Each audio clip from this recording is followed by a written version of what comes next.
News తిరుపతిలో కోట్ల రూపాయలతో కొన్న రెండంతస్తుల బస్సు మూలన పడింది. రోడ్లపై పరుగులు పెట్టాల్సిన వాహనం చెత్తకుప్పల మధ్య దర్శనమిస్తుంది. ఇంతకీ డబుల్ డెక్కర్కి వచ్చిన కష్టాలేంటి? Let's watch. తిరుపతిలో ఆర్భాటంగా ప్రారంభమైన డబుల్ డెక్కర్ బస్సు అలంకారప్రాయంగా మారింది.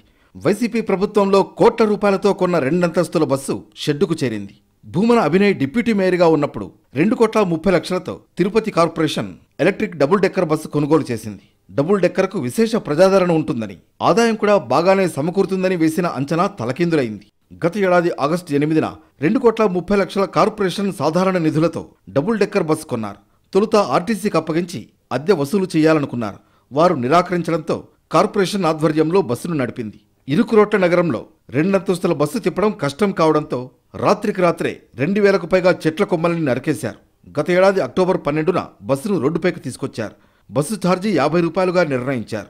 పెద్ద మొత్తంలో ఆదాయం వస్తుందని భావించిన రోజుకు 10 మంది కూడా ఎక్కలేదు. దీంతో బస్సును కొంతకాలం ఉచితంగానే తిప్పినా ప్రజాదరణ కరువైంది. మరోవైపు బస్సుకు రిజిస్ట్రేషన్ లేదని తెలుసుకున్న రవాణా అధికారులు బయట తిప్పేందుకు అభ్యంతరం తెలిపారు. దాంతో మున్సిపల్ అధికారులు బస్సును బయటకు తీయడం మానేశారు. ప్రస్తుతం కార్పొరేషన్ చెత్త వాహనాలు పార్క్ చేసే చోట డబుల్ డెక్కర్ బస్సును ఆపారు.